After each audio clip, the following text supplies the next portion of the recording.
बोलिए सियावर रामचंद्र की जय, उमापति महादेव की जय, पावन सुत हनुमान की जय, राधे प्रिय कृष्ण चंद्र की जय, रामायण महारानी की जय, सनातन विश्व धर्म की जय, बोलो भाई सब संतन की जय।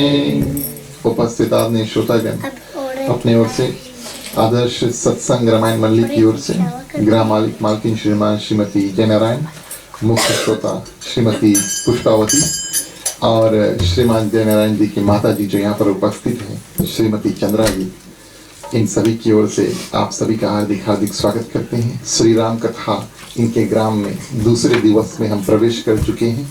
चलिए पहले जो भी मेवा मिष्टान प्रसाद बनाया गया है, जो भी कोई कुछ लेकर आया है, आग्रह करेंगे कि आगे आ जाए। मुख्य श्रोता के बाद में आप प्रसाद करा सकते हैं। चलिए भोग गीत के माध्यम से जो भी मिष्टान और प्रसाद इसको कराएंगे।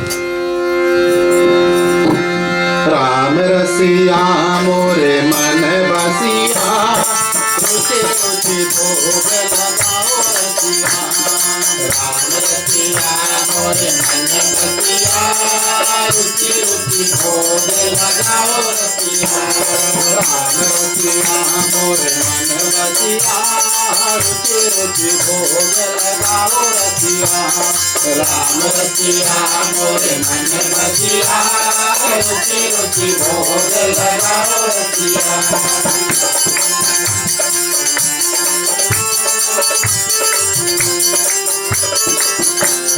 कबरी के बैर सुधामा के तांडुल, कबरी के बैर सुधामा के तांडुल, कबरी के बैर सुधामा के तांडुल, कबरी के बैर सुधामा के तांडुल। मांग मांग हरि पायो रसिया, रुचि रुचि भोग लगाओ रसिया। राम रसिया मोरे मन बसिया, रुचि रुचि भोग लगाओ रसिया।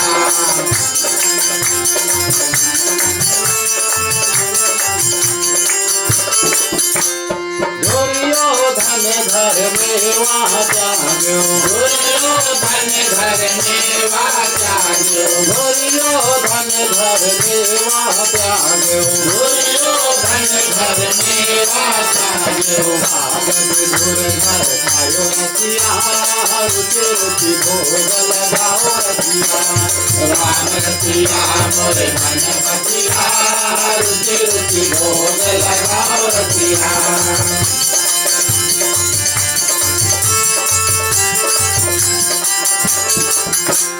जो मोरे राम जी को भोग लगावे, जो मोरे राम जी को भोग लगावे, जो मोरे राम जी को भोग लगावे, जो मोरे राम जी को भोग लगावे। भूल जाए लगाओ रसिया, रुचि रुचि भोग लगाओ रसिया। राम रसिया मोरे मन बसिया, रुचि रुचि भोग लगाओ रसिया। रुचि रुचि भोग लगाओ रसिया, रुचि रुचि भोग लगाओ रसिया। बोलिए सियावर रामचंद्र की जय। हाँ राइट, चढ़ा दो, मार के चढ़ा दिएगा, धर दो आप लोग। अच्छा ठीक है, आप कराएंगे।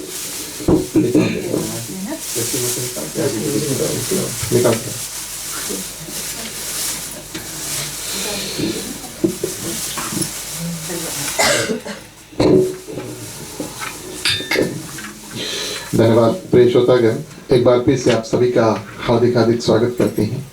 प्रिय श्रोतागण, श्री राम कथा के हम दूसरे दिवस में प्रवेश कर चुके हैं। कल हमने इस कथा को श्री गणेश किया। कल की कथा में हमने देखा, कल की कथा में हमने देखा प्रिय श्रोतागण कि भगवान शंकर और माँ पार्वती का जो विवाह है किस प्रकार से होता है, यानी कि माँ सती कुछ भूल करती है, उस कारण से उनको अपना जो देह है त्यागना पड़ता है। फिर पार्वती के रूप में जन्म लेती है, भगवान शंकर के लिए बहुत तपस्या करती है और फिर उन दोनों का विवाह होता है। उसके बाद में प्रिय श्रोतागण हमने देखा कि भगवान श्री रामचंद्र जी का जन्म होता है। जैसे जैसे कथा सुनते हैं राम कथा में प्रिय श्रोतागण, कम से कम हमारे मन में परिवर्तन होना चाहिए, इम्प्रूवमेंट होना चाहिए। तो कल की कथा के माध्यम से प्रिय श्रोतागण भगवान शंकर और माँ पार्वती यानी कि श्रद्धा और विश्वास, भगवान शंकर माँ पार्वती श्रद्धा और विश्वास के प्रतीक है। उन दोनों को हमने गठबंधन में बांध के विवाह किया है ना, शादी किया, गठबंधन में बांध के उनको और अपने हृदय में बैठा लिया। ये कार्य हमने कल किया। उसके बाद में जहाँ श्रद्धा है, विश्वास है, यानी कि भगवान शंकर है, माँ पार्वती है, वहां पर होता है भगवान राम का जन्म।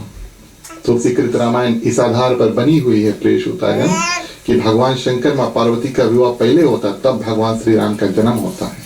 यानी कि श्रद्धा और विश्वास दोनों हृदय में जिसके बैठ जाते हैं, उसके हृदय में भगवान श्री रामचंद्र जी आकर फिर बैठते हैं। तो कल की कथा में प्रिय श्रोतागण अपने अपने हृदय में हम सब ने क्या किया है, श्रद्धा, विश्वास और भगवान श्री राम को जगह दे दिया है। ठीक है, आज प्रिय श्रोतागण कथा आगे बढ़ाएंगे। रामचरितमानस में तुलसीदास जी ने भगवान श्री राम के जो बाल लीला है बहुत छोटा सा लिखा है, बहुत संक्षिप्त में लिखा है। आप अगर श्रीमद् भागवत की ओर देखेंगे तो बड़े विस्तार यानी कि भरपूर रूप से, बड़ा से, ढेर से, जो भी चाहें आप उस रूप में क्या करते हैं, उनका जो सूजी महाराज क्या करते हैं, भगवान श्री कृष्ण के बाल चरित्र बहुत ज्यादा लिखते हैं ना, भगवान श्री रामचंद्र जी के बाल चरित्र बहुत कम है। आप सभी जानते हैं कि भगवान श्री कृष्ण जो है लीला अवतार हैं और भगवान श्री राम मर्यादा अवतार हैं। मर्यादा अवतार के श्रोतागण भगवान श्री रामचंद्र जी दर्शाते हैं। ऐसा कहा गया है कि भगवान श्री राम ऐसे थे कि अगर माता उनको खाना खिलाए, हम कोशिश करते हैं बच्चों को खाना खिलाने के लिए ना, तो क्या करते हैं, जितना ज्यादा हो सके बच्चे के मुंह में ठूसते हैं, नहीं, छोटे बच्चे होते, जितना हो सके उतना खिलाओ, जितना हो सके उतना खिलाओ। तो प्रिय श्रोतागण भगवान राम ऐसे थे कि माँ कौशल्या जब उनको खाना खिलाती थी, कभी कभी अगर उसका पेट नहीं भी भरता था तो भगवान श्री राम कुछ बोलते नहीं थे।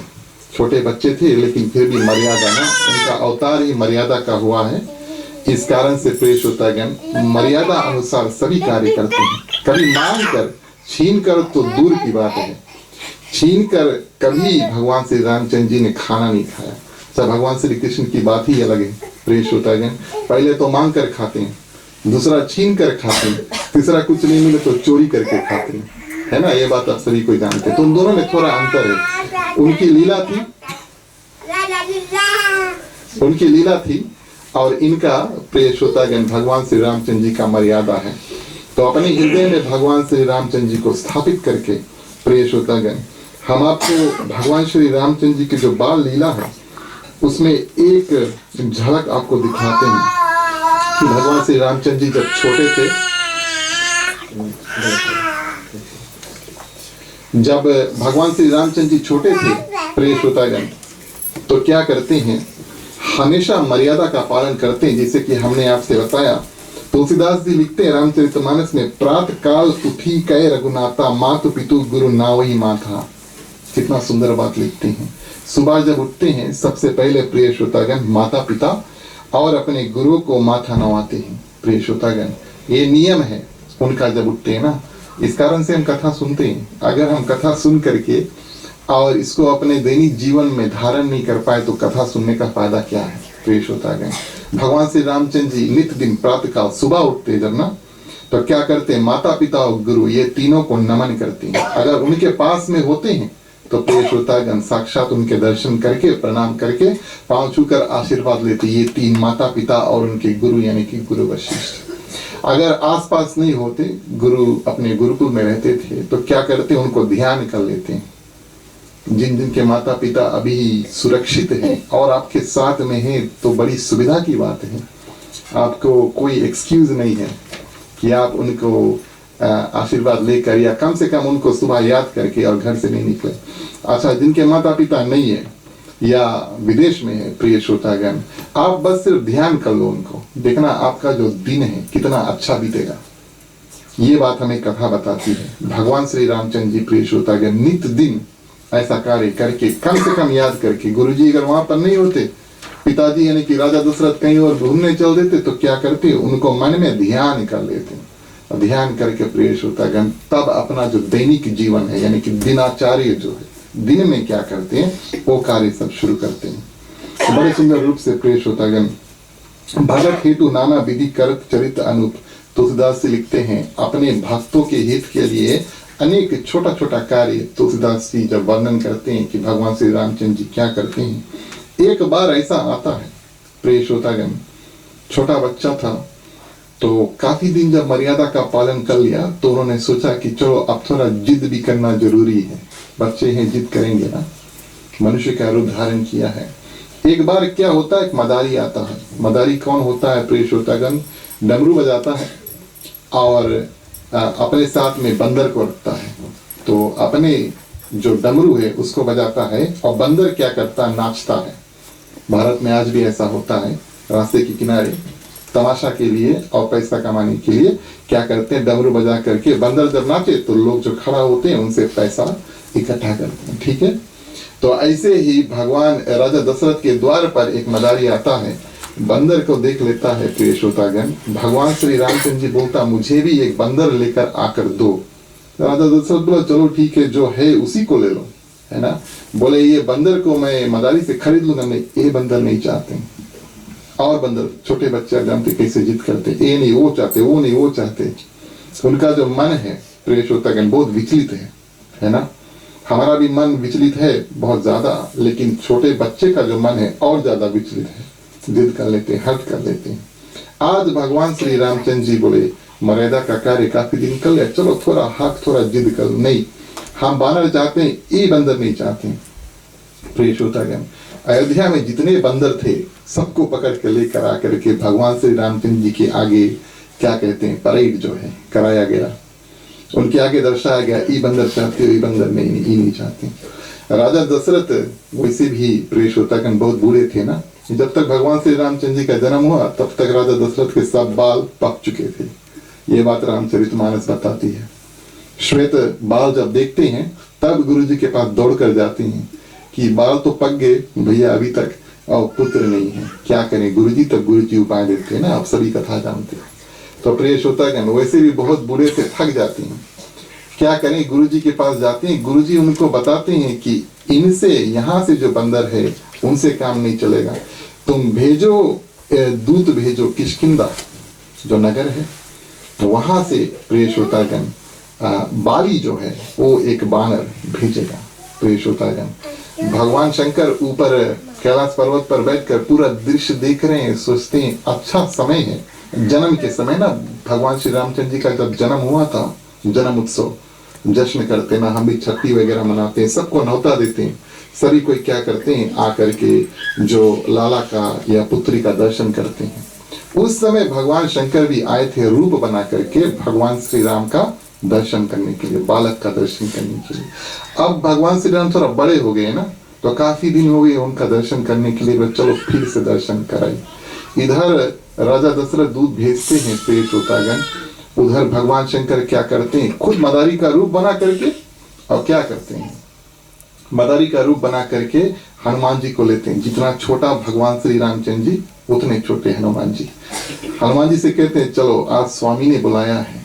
छोटे हनुमान जी को लेकर के प्रिय श्रोतागण आते हैं और अयोध्या में भगवान श्री रामचंद्र जी के दर्शन करते हैं। जो भगवान श्री रामचंद्र जी अभी तक जिद कर रहा है, बानर ला कर दो, बंदर ला कर दो, जैसे हनुमान जी को देखता है, भगवान शंकर को देखता है, तुरंत शांत हो जाता है। राजा दशरथ समझ जाते हैं कि गुरुजी ने जो बात बोला बिल्कुल सही बोला था। प्रिय श्रोतागण क्या करते हैं, दोनों कौन, भगवान श्री राम और हनुमान जी मिलते हैं, कुछ दिन एक साथ रुकते हैं। ठीक है, राम कथा में ये बात आती है कि बाल समय में दोनों मिलते हैं, मिल करके क्या करते हैं प्रिय श्रोतागण, जो भी कार्य आगे करना है भगवान श्री राम हनुमान जी को बता देते हैं। फर्क सिर्फ इतना होता है कि हनुमान जी जब बड़े होते हैं तो ये सब कार्य भूल जाते हैं। छोटा सा श्राप उनको लगा था हनुमान जी को, तो इस कारण से काफी बात वो भूल जाते हैं। क्या क्या भूलते हैं हम आपको आगे बताएंगे। तो इस रूप में प्रिय श्रोतागण भगवान श्री रामचंद्र जी का जो जन्म है और उनका जो बाल का क्रिया है तुलसीदास जी ने बहुत संक्षिप्त रूप में छोटे से लिखा है। आगे प्रिय श्रोतागण बड़े होते हैं, जैसे बड़े होते हैं तब कौन आते हैं, विश्वामित्र जी, एक बहुत सिद्ध ऋषि होते हैं जो हथियार भी चलाते थे, ठीक है, धनुष बाण सब हथियार जो है प्रिय श्रोतागण चलाने में माहिर, और ब्रह्म ऋषि भी थे, पूजा पाठ भी करते थे, ब्राह्मण भी थे लेकिन हथियार भी चलाते थे, क्षत्रिय भी थे और ब्राह्मण भी थे, ये उनके गुण थे। तो क्या करते हैं, बहुत बड़ा यज्ञ थामते हैं, और आप सभी जानते हैं जब यज्ञ के लिए नियम करते हैं तब कुछ उल्टा सीधा कार्य नहीं करते हैं। साधक जो खाना है वो खा करके और हम अपने लिए यज्ञ की तैयारी करते हैं।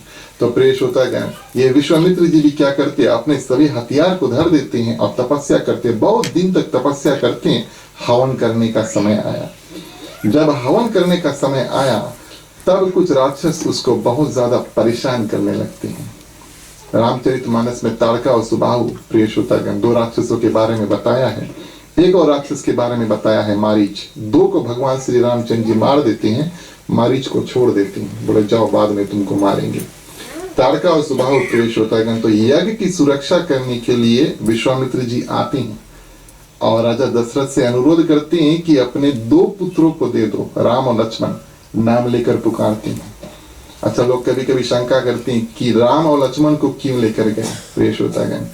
तो विश्वामित्र जी का कार्य रामचरितमानस में क्या होता है, माँ सीता से मिलाना और उनका विवाह का कार्य जो है वो शुरू करना। हम भी जब विवाह के लिए जब बातचीत करने जाते हैं, ज्यादातर पुराने जमाने में आप सभी जानते हैं, आजकल तो लड़का लड़की भैया अपने पहले बात कर रहे हैं, ऐसा होता है ना, ठीक है, उसमें कुछ खराबी नहीं है, लेकिन उन जमाने में ऐसा होता था प्रिय श्रोतागण कि दिखाने और बात कराने के लिए कुछ लोग थे। और विश्वामित्र जी क्या करते हैं, उनका खास कार्य है जो राजा दशरथ को नहीं बताते हैं। उनका खास कार्य है कि भगवान श्री रामचंद्र जी को लेकर जाकर और माँ सीता से मिलाओ, और अपने यज्ञ की सुरक्षा के बहाना के लिए भगवान श्री राम लक्ष्मण को लेकर चल देते हैं। उनका दूसरा खास मकसद था, रामचरितमानस में ये बात बताती है कि भगवान श्री राम और लक्ष्मण को जितने भी सुंदर हथियार है, अलग अलग रूप से कैसे चलाना है, कौन सा बाण किस रूप में मारना है, ये सब शिक्षा जो है वो सब सिखाया जाता है ना। कोई भी शिक्षा लेकर पैदा नहीं होता, सिखाया जाता है। तो ये विश्वामित्र मुनि का खास कार्य था, कौन मंत्र मार के कौन सा बाण मारो तो कौन राक्षस कहाँ पर कैसे मरेगा, कितना दूर मारना, कितना शक्ति के साथ मारना है, आग के साथ में मारना है, पानी के साथ में मारना है, ऊपर मारना, नीचे मारना है। ये सब जो शिक्षा है, जो ज्ञान है, कौन देते हैं, विश्वामित्र मुनि। जब अपने साथ राम और लक्ष्मण को लेकर जाते हैं, अपने नहीं मार पाते हैं क्योंकि अभी हवन की तैयारी कर रहे हैं ना, और हवन यज्ञ सुरक्षा के लिए भगवान श्री राम लक्ष्मण को लेकर आए हैं। लेकिन उनका जो खास कारण होता है प्रिय श्रोतागण, क्या होता है कि भगवान श्री रामचंद्र जी को बड़ा सुंदर ज्ञान दे दे कि आगे क्या करना है। तो ये विश्वामित्र मुनि भी प्रिय श्रोतागण भगवान श्री राम के गुरु निकले, सिखाते हैं ना, तो जो सिखाता है ज्ञान देता है उसको गुरु कहते हैं। विश्वामित्र वशिष्ठ मुनि पहला गुरु, फिर विश्वामित्र मुनि जो है वो गुरु के जगह पर आते हैं। तो प्रिय श्रोतागण अब भगवान श्री रामचंद्र जी कहाँ पर जाते हैं, जनकपुरी में। जनकपुरी में प्रिय श्रोतागण राजा दशरथ जब भगवान श्री रामचंद्र जी को देखते हैं तो देखते ही देखते रह जाते हैं। उनका चेहरा इतना सुंदर, उनकी छवि, तन, जो शरीर होता है इतना सुंदर है, जो भी कोई पुरुष, स्त्री, बच्चा, छोटा बड़ा जो भी देखे, देखकर बस मोहित हो जाता है। तुलसीदास जी रामचरितमानस में विस्तार पूर्वक से लिखते हैं कैसे अयोध्या की प्रजा जो है, जनक की जो प्रजा है प्रिय श्रोतागण, जनकपुरी जो है, जितने लोग हैं जैसे देखते भगवान श्री रामचंद्र जी को बस देखते और देखते रह जाते। अपने हृदय में चलिए उस छवि को हम धारण करते हैं भगवान श्री रामचंद्र जी की स्तुति करते हैं, तब फिर आगे कथा बढ़ाएंगे। बोलिए सियावर रामचंद्र की जय हो। श्री रामचंद्र कृपालु भजमन हरन भव भय दारुणम लोकांजलोचन कांज मुख करे कांज पद कांजारुणम श्री रामचंद्र कृपालु भजमन हरन भव भय दारुणम।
तुलसीदास शंकर क्षेत्र मुनि मन रंजन मम हृदय राम निवास गुरुता माधि तल तल रंजन श्री राम चंद्र कृपालु भजमन हरन भव भय दारुणम।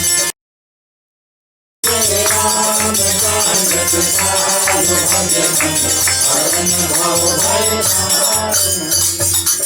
बोलिए सियावर रामचंद्र की जय।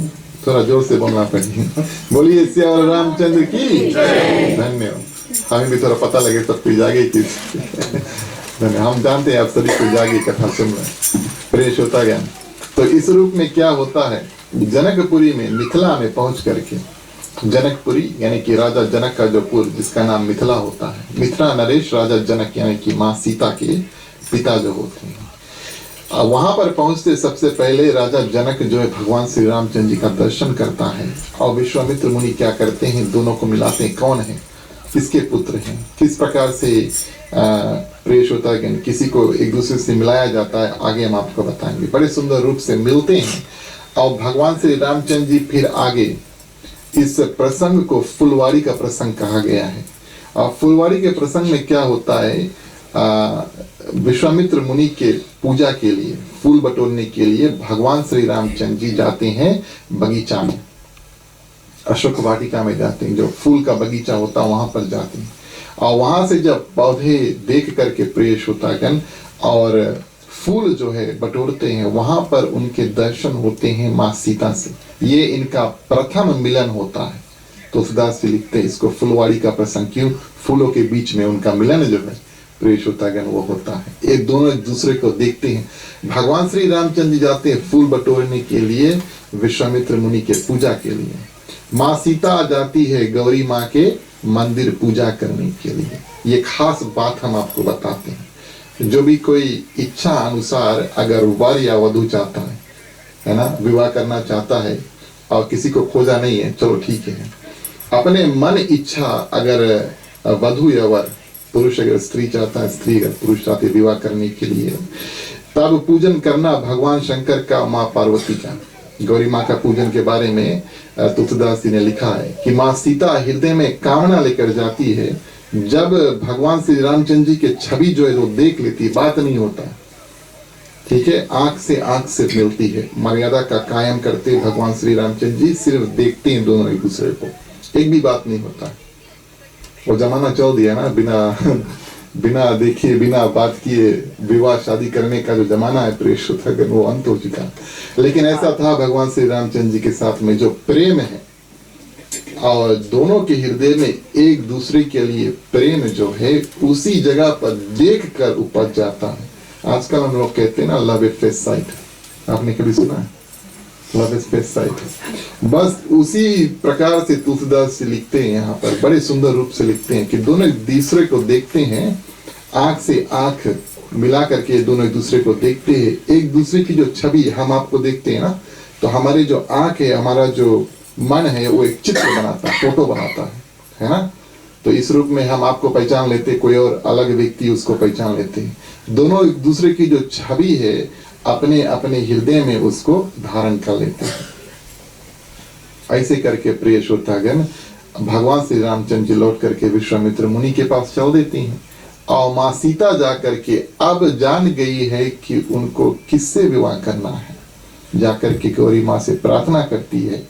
तुलसीदास जी लिखते हैं कि गौरी माँ क्या करती है, अपना रूप दिखा करके, मूर्ति में है ना, मंदिर जाती है तो मूर्ति में है, अपना साक्षात रूप उनको दिखा करके माँ सीता को आशीर्वाद देती है। बोले जो तुम्हारे हृदय में है वही सत्य होगा। अच्छा, माँ सीता को पता लग जाता है कि धनुष कौन तोड़ने वाले होते हैं, क्योंकि माँ गौरी ने उनको दर्शन दे करके प्रिय श्रोतागण बता दिया है। भगवान श्री रामचंद्र जी जब स्वयंवर में जाते हैं, पहले अलग अलग राजा कोशिश करते हैं धनुष बाण को तोड़ने के लिए। भगवान शंकर का दिया हुआ धनुष प्रिय श्रोतागण, जो काफी दिन परशुराम लेकर और पृथ्वी पर घूमा था, अब राजा दशरथ के पास है। प्रतिज्ञा की राजा, क्षमा करना, राजा जनक क्या प्रतिज्ञा करते हैं? बोले जो इस धनुष को तोड़ेगा, उठाकर चलाएगा, तोड़ने की बात नहीं है, उठा करके चलाएगा प्रिय श्रोतागण, वही माँ सीता से ब्याह करेगा। कई दिन कई लोग आते हैं, कोशिश करते, कोई उठा नहीं पाता है। आज भगवान श्री रामचंद्र जी सभा में पहुंचे, कई राजा कोशिश करते, अंत में जब ऋषि इशारा करते हैं तब कौन? विश्वामित्र मुनि अपने से आगे नहीं बढ़ते, मर्यादा का पालन करते हैं ना, अपने आप वो सभा में नहीं जाते हैं, वो किसी के साथ में जाते हैं, अपने साथ यानी कि अपने गुरु वशिष्ठ विश्वामित्र जी के साथ में जाते हैं। इस कारण से वो इंतजार करते हैं। कभी कभी लोग प्रश्न करते हैं, बोले इतना ज्यादा राजा लोग की बेइज्जती कराने की क्या आवश्यकता थी? प्रिय श्रोतागण, विश्वामित्र मुनि जब तक इशारा नहीं करते हैं तब तक भगवान श्री रामचंद्र जी आगे नहीं बढ़ते। जैसे आगे बढ़ते हैं, उठा करके चलाते हैं, चलाते तो चलो ठीक है, वो धनुष बाण टूट भी जाता है। परशुराम आकर के प्रिय श्रोतागण काफी उपद्रव करते हैं। अंत में भगवान श्री रामचंद्र जी अपने वचनों से क्या करते हैं? उनको संभाल देते हैं। परशुराम कौन है? भगवान विष्णु के एक अवतार। भगवान श्री राम कौन? भगवान विष्णु के एक अवतार है। तो दोनों एक दूसरे को देख करके थोड़ी देर बाद जब परशुराम जी को समझ आ जाता है, चलो ठीक है, दोनों को आशीर्वाद दे करके चल देते हैं। राजा जनक दूत भेज करके और राजा दशरथ को बुलाते हैं। बोले अकेले नहीं आना, बोले बारात संगे लेके आना, निमंत्रण देते हैं ना। और बड़े धूमधाम से भगवान श्री राम और माँ सीता का जो विवाह होता है, चारों भाइयों का विवाह साथ में होता है। प्रेष होता है एक ही मंडप में मिल करके, और चारों भाइयों का जो विवाह होता है, सब कोई लौट करके जाते हैं कहाँ? अयोध्या। जब अयोध्या पहुंचते हैं प्रिय श्रोतागण, भारत और शत्रुघ्न अपने नानी के घर चल देते हैं।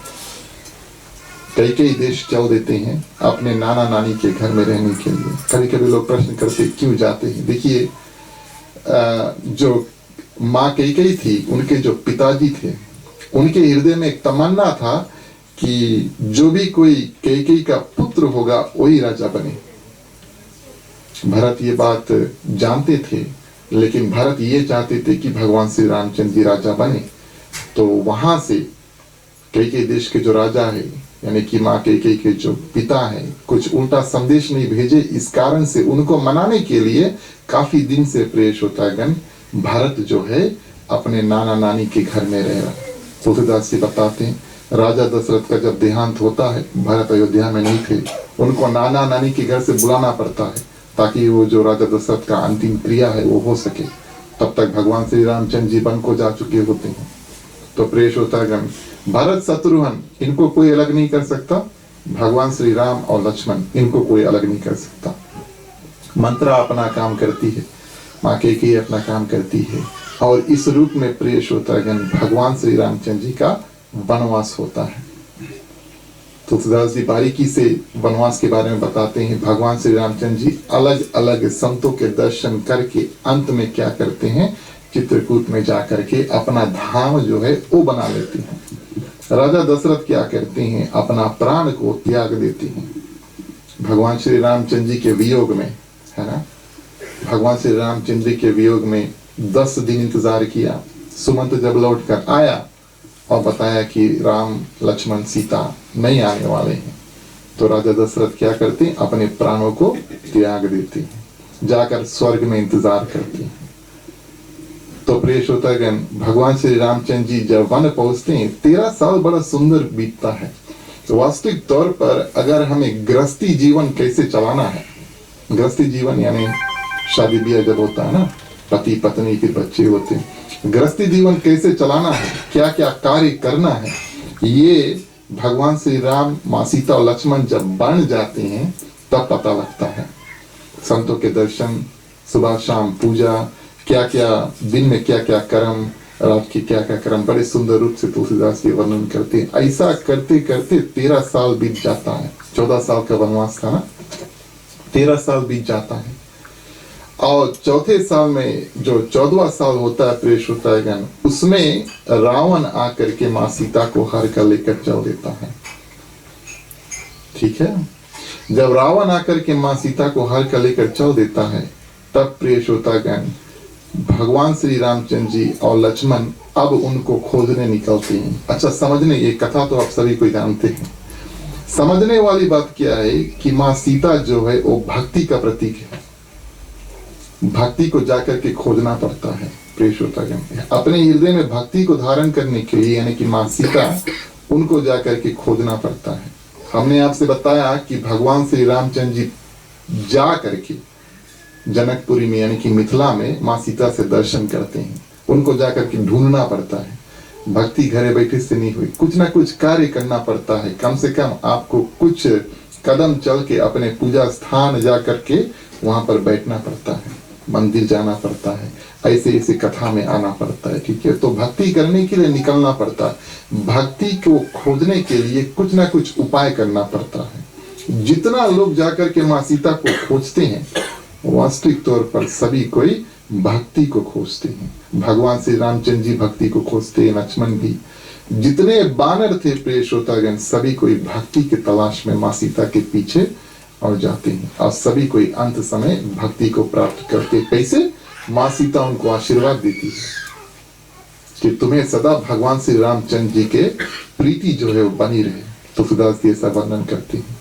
तो जब रावण प्रेष होता गण माँ सीता को हर कर लेकर चल देता है, अब भगवान श्री रामचंद्र जी दंडक वन से निकलते हैं। पहले चित्रकूट, फिर दंडक वन। दंडक वन से निकल के प्रेष होता गण आप खोजते हैं किसको? माँ सीता को। रास्ते में कौन मिलता है? चलिए चौपाई के माध्यम से मैं आपको बताता हूँ। बोलिए सिया रामचंद्र की। प्यारे प्यारे श्रोता गण आओ चले, रामायण की कथा सुने। प्यारे प्यारे श्रोता गण आओ चले, रामायण की कथा सुने।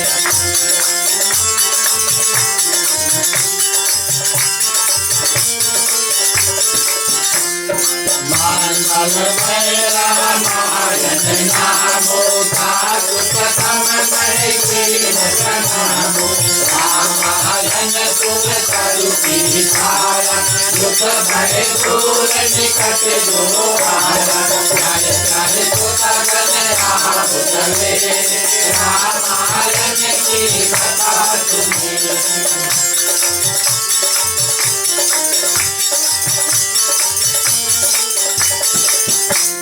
बांधो गुरु पद पदम परागा तुरत सुहास सरस अनुरागा मंगल भवन मंगल हारी प्रभु दशरथ अजित बिहारी जय जय सुत गण राम चले रामायण की कथा सुने।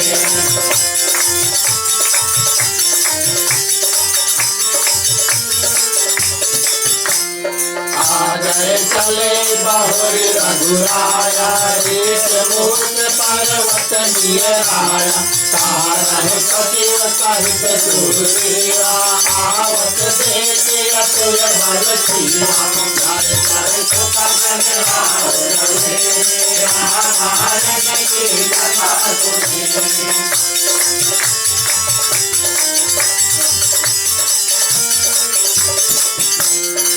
सवेत कहा सुन हनुमाना पुरुष भूल बल रूप निधाना हरि बट रूप देख कर जाय कह सौदान की बुझाई जय जय सुत गण राम चले रामायण की कथा सुने।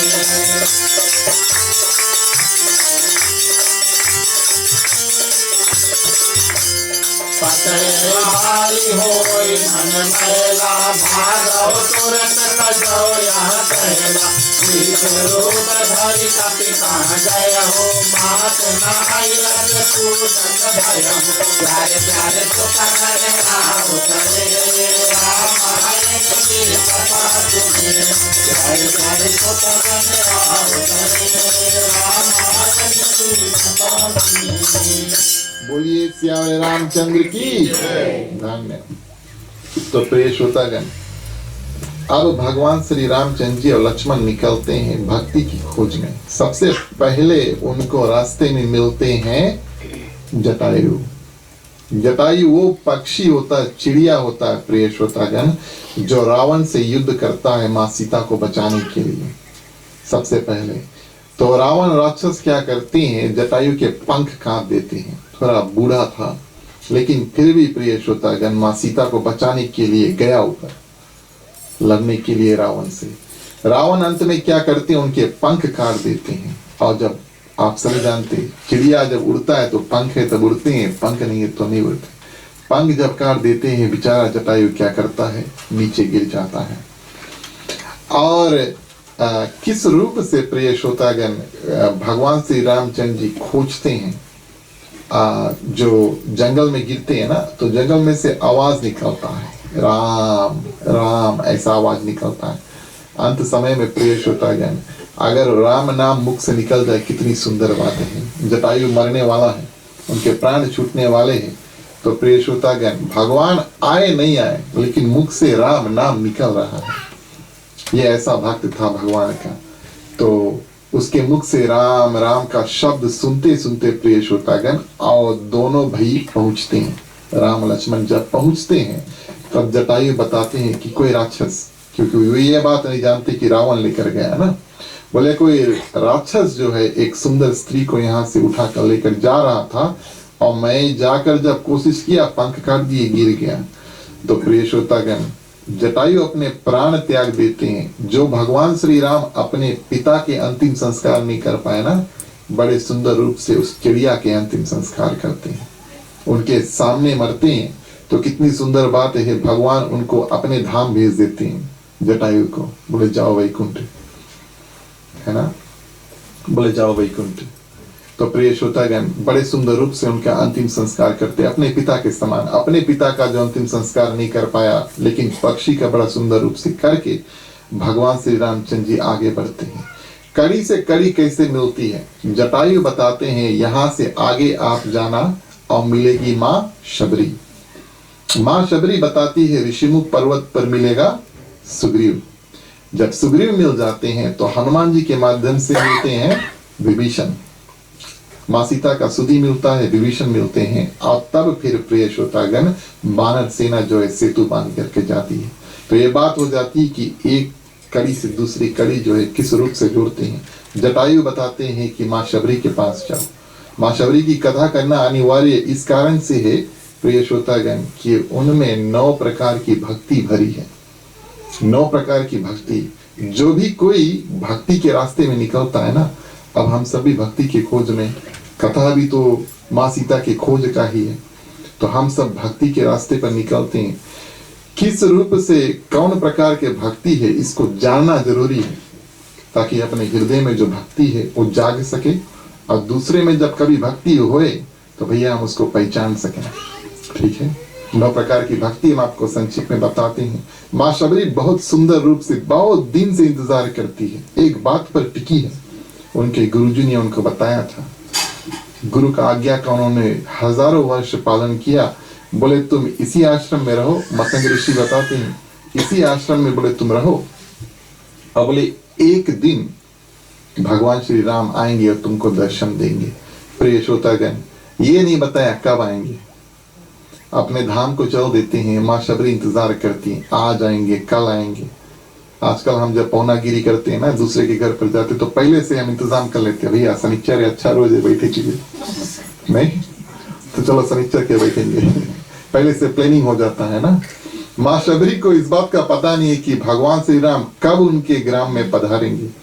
उनके लिए हर एक रोज ऐसा था कि शायद आज भगवान आने वाले हैं, है ना। इस रूप से हर दिन वो आश्रम, जिस आश्रम में मतंग ऋषि रहते थे, वो आश्रम शबरी माँ को वहीं पर छोड़ देते, बोले यहीं पर आएंगे भगवान श्री रामचंद्र जी।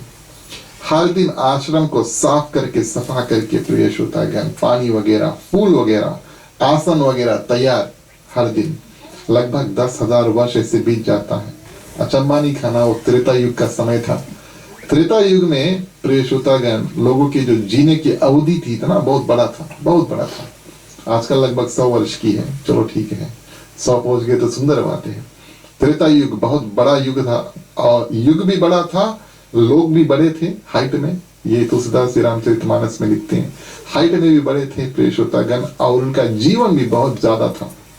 तो 10,000 वर्ष जब प्रिय श्रोतागण माँ शबरी इंतजार करती है, आज दोनों भाई वहां पर पहुंचते हैं बड़े सुंदर रूप से। प्रिय श्रोतागण माँ शबरी जब देखती है, अब भी 2-3 साल किसी का इंतजार करी हो तो बहुत दिन हुई है ना, खासतौर से माता पिता होंगे।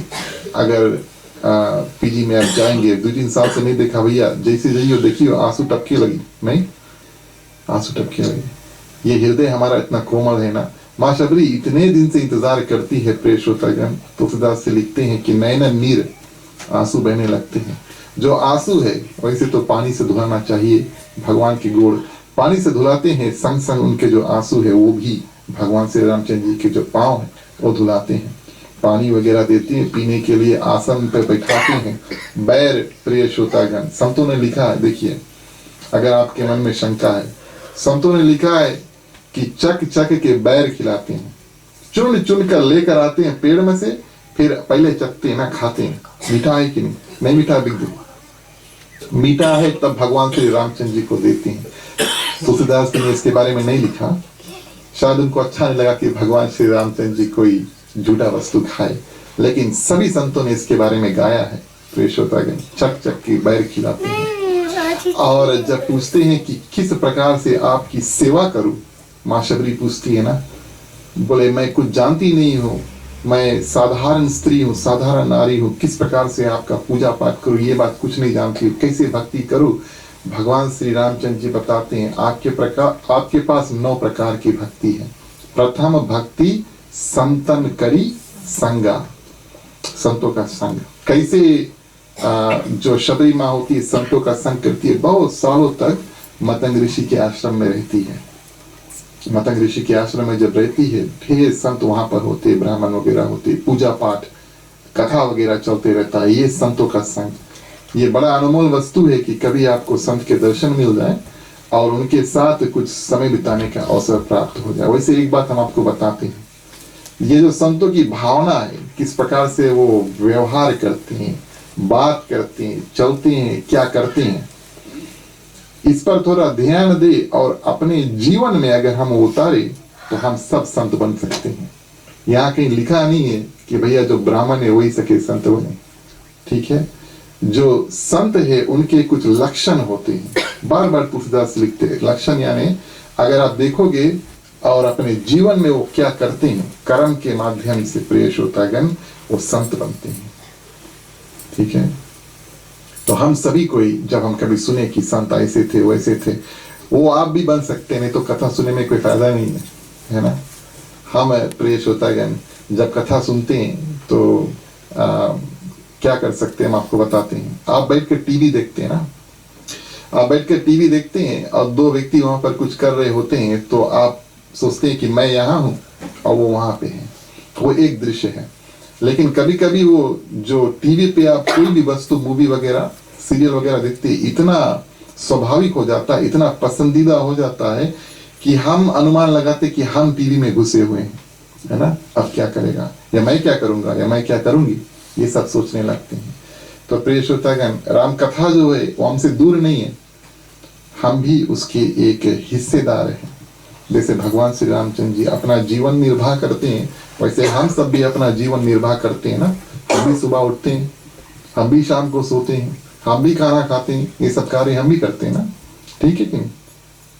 तो प्रिय श्रोतागण बताते हैं, प्रथम भक्ति संतन करी संगा। संतों का संग बड़ा सुंदर रूप से बताते हैं। कोई भी व्यक्ति आपको, कोई भी व्यक्ति, ब्राह्मण होना जरूरी नहीं है, ठीक है, कोई भी व्यक्ति आपको मिले जिसको मिल करके आपके हृदय में शांति मिले, उसको संत समझना। हमारे मन को प्रसन्नता से भर दे, मन खुश हो जाए उनको देख करके। ऐसे नहीं कि घर में आएंगे बोले अरे आइए जाइए का भैया, है ना। जो हमारे मन को प्रसन्नता से भर दे प्रिय श्रोतागण, संसार में रहे लेकिन संसारी नहीं बने।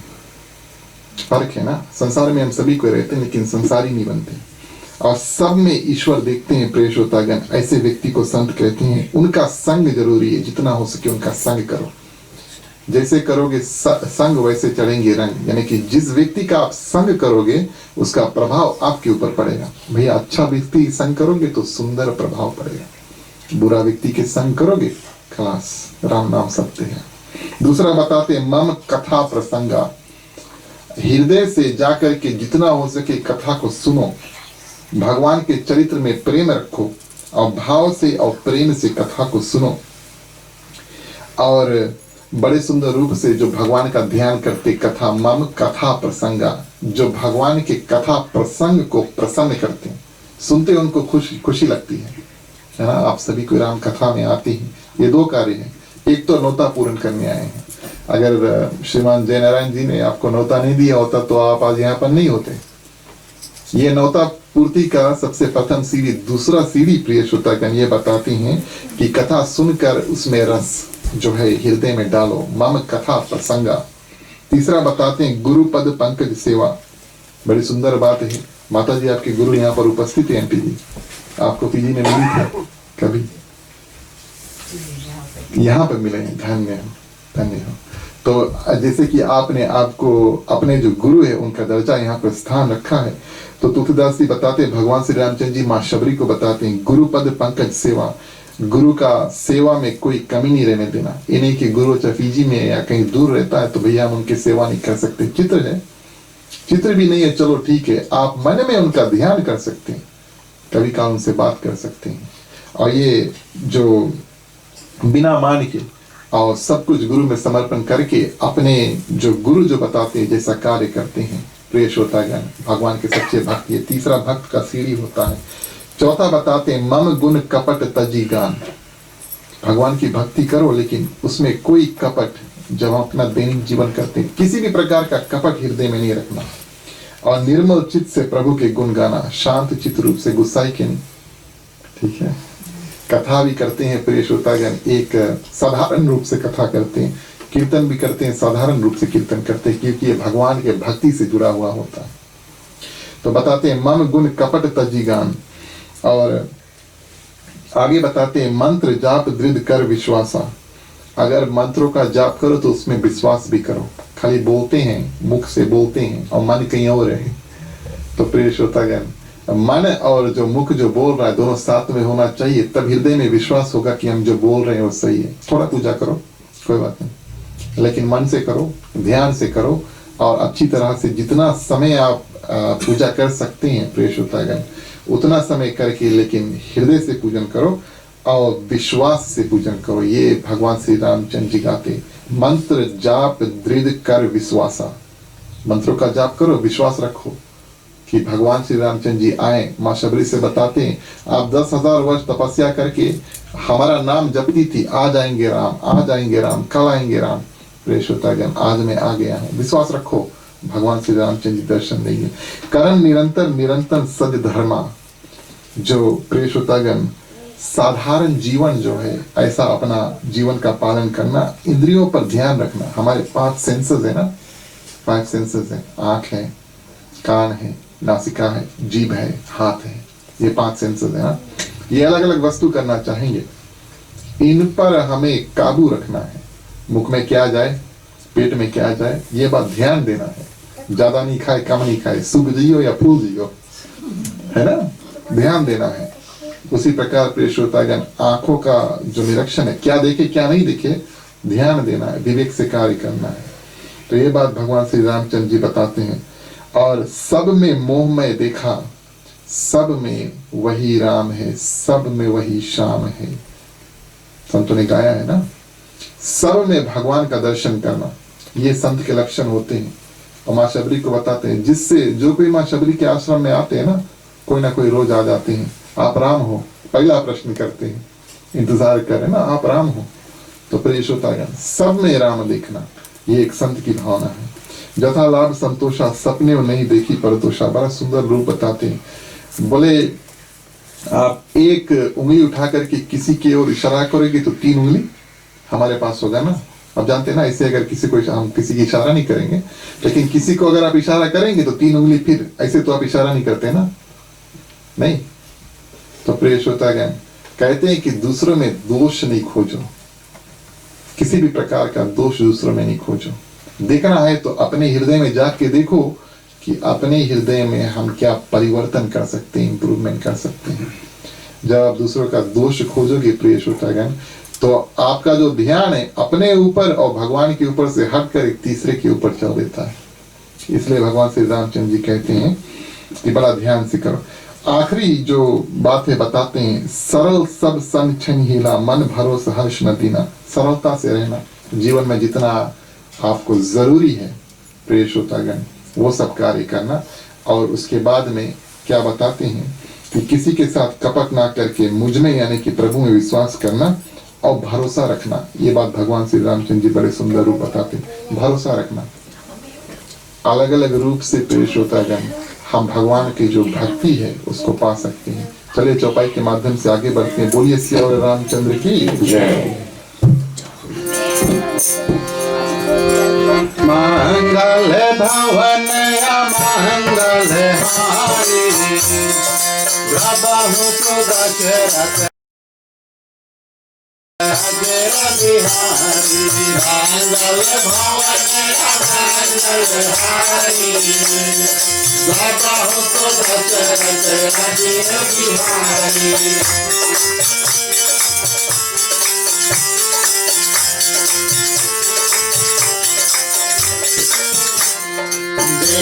पावन सुत पति अनुकूला, हृदय हर्ष बीतय सब सुना। सात शैल पर कपिपति रही, तो सुग्रीव साथ तब रही। मंगल भवन मंगल हारी, प्रभु सुदशरथ अजय बिहारी।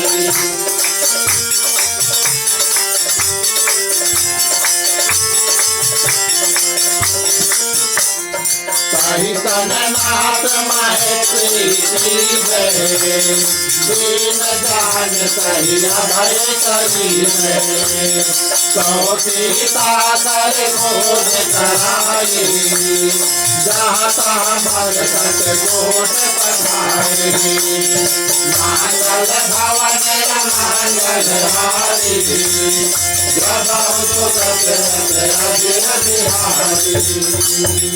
बोलिए श्री रामचंद्र की जय। ये ज्ञान दे करके प्रिय श्रोतागण 9 प्रकार के भक्ति का जो ज्ञान देते हैं और भगवान श्री रामचंद्र जी से अब माँ शबरी बताती यहाँ से तुम आगे जाओ प्रिय श्रोतागण और तुम्हें मिलेगा कौन? सुग्रीव। कड़ी से कड़ी जोड़ने की बात है ना। तो जटायु से माँ शबरी से सुग्रीव। भगवान श्री रामचंद्र जी जाने लगते हैं। शबरी बोले नहीं नहीं, पहले हम जाएंगे उसके बाद में आप जाना। देखिए भक्त प्रिय श्रोतागण, विश्वास उनका इतना दृढ़ होता है कि उनको अधिकार है भगवान को रोकने के लिए।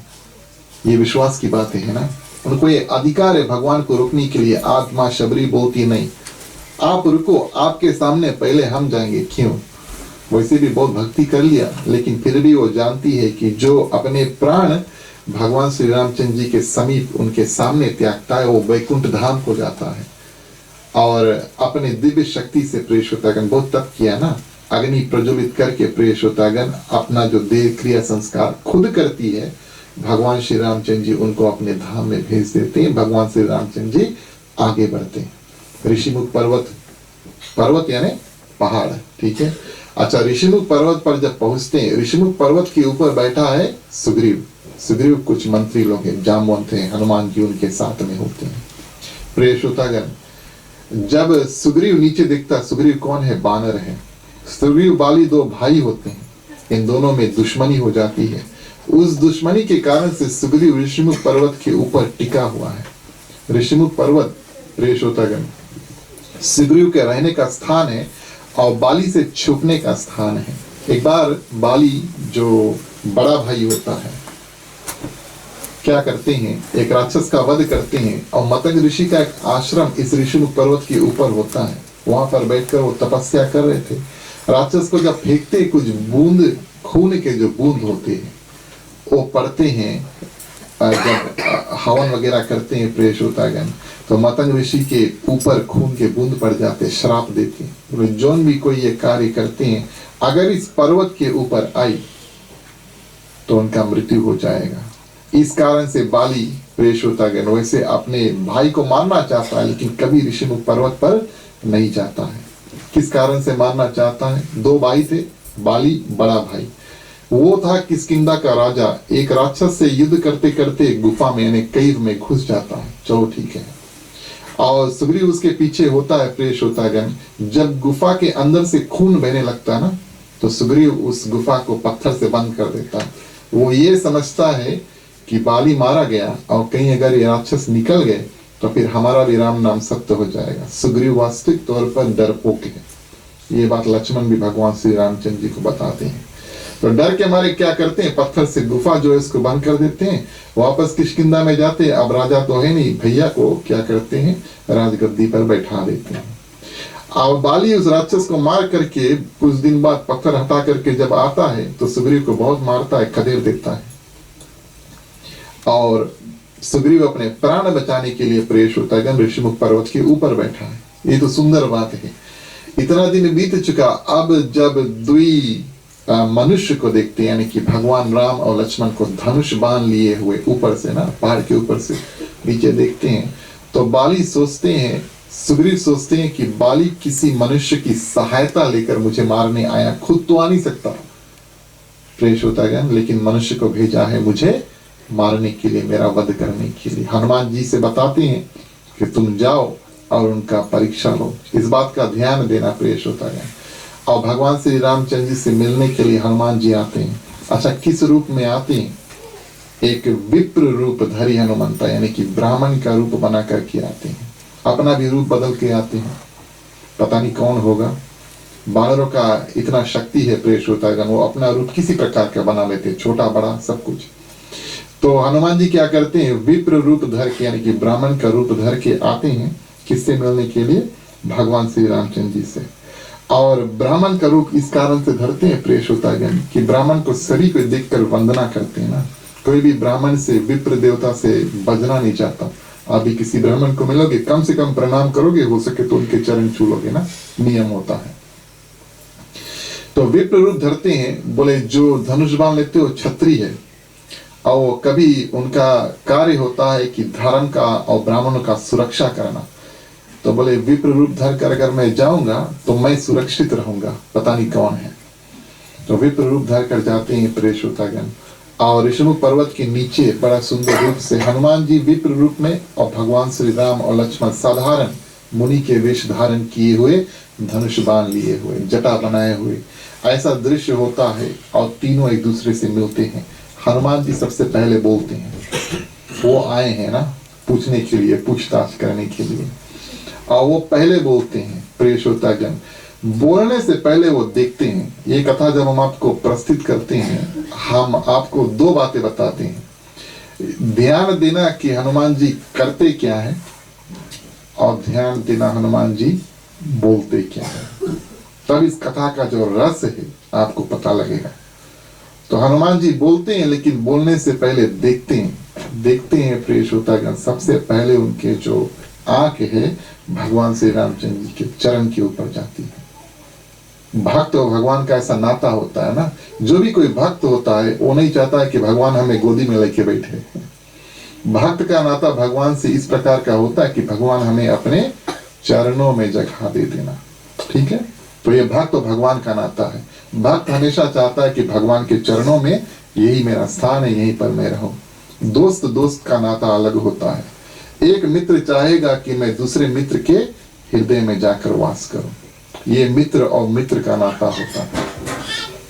और भक्त और भगवान का नाता और भगवान के चरण से जुड़ा हुआ होता है। इस कारण कि उनके जो दृश्य सबसे पहले जाते हैं चरण में। अब सोचते हैं भैया किस प्रकार से, देखिए हनुमान जी के पास बल है, लेकिन उनके पास बुद्धि भी है ना। उनके पास विवेक है कि किस रूप से बात करना, किस रूप से बात करना। आप सोचते हैं कि कैसे हम इनको बुलाएं, पुकारे। नाम तो जानते नहीं प्रिय श्रोतागण। ब्राह्मण तो है नहीं, भले मुनि का वेश धारण किया है, लेकिन ब्राह्मण धनुष बाण लेकर नहीं चलते। और क्षत्रिय है तो ये ब्राह्मण का रूप धारण किए हुए हैं, तो थोड़ा असमंजस में पड़ जाते हैं। इस कारण से जब चरण ताकते हैं प्रिय श्रोतागण, तब तुलसीदास जी लिखते हैं, और माथ नाई पूछत, यानी कि माथा को नवाते हैं। भगवान के सामने जब दर्शन करते हैं ना, सभी को जाकर के माथा नवाते हैं। तो माथा नवाते हैं, दर्शन करते हैं पांव के। और प्रिय श्रोतागण जो प्रश्न करते हैं, बड़ा सुंदर रूप से प्रश्न करते हैं। क्या प्रश्न करते हैं? बोले जो पृथ्वी है बहुत कठिन है, ये जो पृथ्वी है बहुत कठिन है, और आपके जो पांव है, पांव को देख लिया ना, बोले आपके पांव है बहुत कोमल है। कौन हेतु आप इस कठिन पृथ्वी पर अपने कोमल पांव से चला रहे हो प्रिय श्रोतागण? ये पहला प्रश्न करते हैं। कितना सुंदर प्रश्न करते हैं। नाम जानते नहीं, इस कारण से नाम पूछते नहीं हैं। बड़ा सुंदर रूप से प्रिय श्रोतागण आप प्रश्न करते हैं। विप्र रूप धर के कहते हैं, और आगे बताते हैं कि मात नाई पूछत कौन हेतु बिचरहु बन स्वामी। आगे पूछते हैं, 2-3 प्रश्न एक साथ में पूछते थे। देखिए प्रश्न अगर पूछना है तो क्या करते, जितना प्रश्न अपने हृदय में एक साथ में समर्पण कर दो, है ना। तो हनुमान जी क्या करते, जितना प्रश्न अपने हृदय में था सब आगे धर देते हैं कि किस कारण से आप इस पृथ्वी पर घूम रहे हैं, आप कौन है। ये सब प्रश्न जो है बड़े सुंदर रूप से पूछते थे। कौन हेतु विचरण बन स्वामी, बड़ा सुंदर शब्द उपयोग करते हैं। हम और आप जब बात करते हैं ना, जब सब कोई लोग बात करते हैं, देखिए बात करने का 3 अलग अलग नतीजा होता है। कभी कभी हम एक दूसरे से बात करते हैं, उसमें ना हमें फायदा हुआ ना आपके फायदा हुआ, है ना। साधारण बात, कैसे रहा काम, अच्छा था, बस चलो ठीक है। कभी कभी हम बात करते हैं तो प्रिय श्रोतागण हमारा बात आपको सुंदर लगता है, आपको हमारा बात सुंदर लगता है। कभी कभी वाणी ऐसी होती है ना, ऐसा वाणी बोलिए मन का आपा खोए। सुंदर वाणी जब निकलता है तो प्रिय श्रोतागण हृदय में जाकर वो बात बैठ जाता है। ऐसी वाणी बोलिए मन का आपा खोए, औरों को शीतल करे, खुद शीतल हो जाए। वाणी तो ऐसा बोलना चाहिए कि सुनने वाला को भी सुंदर लगे, और हमारा जो मन वो भी तो सुन रहा है ना। हम बोल भी रहे, सुन भी रहे, एक मुंह दुई कान है ना।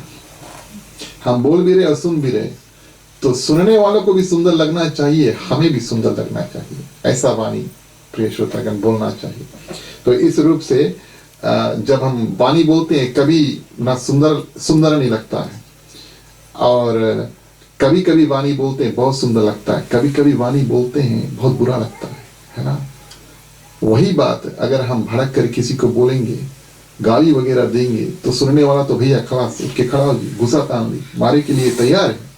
तो प्रिय श्रोतागण, वाणी के ऊपर हमारा पूरा जो चित्त है वो निर्धारित है। किस रूप से हम बात करते हैं, जैसे करियो वैसे मिली, सुना कभी कि नहीं। प्यार से बात करियो भैया, प्यार मिली। खर्रा बात करियो, खर्रा बात मिली है तो खर्रा काम मिली, है ना। ये बात सभी को जानते हैं। तो हनुमान जी प्रिय श्रोतागण इतना सुंदर वचन बोलते हैं कि कोई भी व्यक्ति अगर क्रोधित भी हो तो भी प्रिय श्रोतागण बड़े सुंदर रूप से क्या करते हैं, अपने क्रोध को शांत करने। भगवान श्री राम के हृदय में तो कोई क्रोध है नहीं, लेकिन हनुमान जी यहाँ पर दर्शाते हैं कि करना क्या है और बात कैसे करना है, कि दूसरों को प्रसन्न करो, ताकि दुश्मन भी होए भैया तो 2 बार सोचे, तब वो अपना जो उत्तर है प्रिय श्रोतागण उसको प्रकट करो। और प्रिय श्रोतागण इतना सुंदर वचन बोलते हैं बड़े सुंदर रूप से, जिसको सुनने वाला का जो मन है प्रिय श्रोतागण वो शांत हो जाए। और आखिरी प्रश्न पूछते हैं, बोले कि तुम 3 लोक के भुवनपति। पहले पूछते हैं कि क्या आप कोई किसी प्रकार के कौन हो आप स्वामी, और दूसरा बताते हैं 3 लोक के भुवनपति, यानी कि भगवान विष्णु। क्या आप साक्षात भगवान विष्णु तो नहीं है जो मनुष्य रूप में यहाँ पर आए हैं? इसके प्रिय श्रोतागण 2 कारण संतों ने बताया है। वैसे तो साधारण क्षत्रिय भी कह सकते थे कि आप क्षत्रिय रूप में हैं, ब्राह्मण रूप में हैं, लेकिन कि तुम 3 लोक भुवनपति, यानी कि भगवान विष्णु के तुम कोई अवतार तो नहीं हो, ऐसा प्रश्न करते हैं। देखिए दर्जा देते हैं। आपने सुना ना, अगर किसी से कुछ काम बनाना है तब उनसे जा करके और बात अच्छा से करना पड़ेगा ना, ठीक है कि नहीं। आपको किसी से कोई काम निकालना है, आप गुस्सा में उसके बताइए वो नहीं, कुछ नहीं करना चाहिए आपके लिए प्रेश होता है। तो हनुमान जी क्या करते हैं, किस रूप से बात करते हैं कि सबसे सुंदर उत्तर वापस मिले, किस रूप से बात करते हैं। और पूछते हैं क्या तुम 3 लोक के भुवनपति हो। उसको साधारण मनुष्य से प्रेश होता है, साक्षात भगवान विष्णु का दर्जा है वो दे देते हैं। दूसरा कारण हम आपको बताते हैं, वास्तविक तौर पर जितने बानर हैं वो सब देवी देवता हैं जो भगवान श्री राम के सहायता के लिए पृथ्वी पर उपस्थित हैं। अच्छा बानर है, चलो ठीक है, उन्होंने जन्म ले लिया किष्किंधा में, इंतजार कर रहे हैं, वेट कर रहे हैं ना, इंतजार कर रहे हैं भैया राम कब आई, उनका कार्य हम कब करेंगे, इंतजार कर रहे हैं ना। बानरों का यही काम होता है, वो इस जगत में प्रेष होता गण आते हैं सिर्फ भगवान श्री राम के सहायता करने के लिए। इस कारण से बंदर है, उस समय भी बंदर था, आज भी बंदर है। बानर उस समय थे, फिर चल देते, क्यों?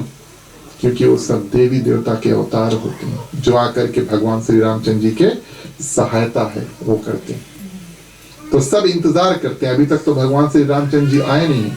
तो हनुमान जी सोचते हैं कि क्या आप 3 लोक के भुवनपति यानी कि भगवान विष्णु के अवतार तो नहीं हो। इतना सुंदर रूप से प्रश्न करते हैं। भगवान प्रेषोतागण किस रूप से अपना परिचय देते हैं, जैसे आप बात करिए वैसे भी सुने की मिली ना। ये हनुमान जी बड़े सुंदर रूप से पूछते हैं। अच्छा भगवान श्री रामचंद्र जी किस सुंदर रूप से उत्तर देते हैं, ये सुनने योग्य है। परिचय जब किसी का किया जाता है ना, आजकल हमें दूसरे से हाथ मिलाते, भैया तुम्हारा नाम कौन सी, बोले हमारा नाम रोनिल है, चलो ठीक है। उन जमाने में और खास तौर से क्या करते हैं भगवान श्री रामचंद्र जी, क्या करते हैं अपना परिचय देते हैं।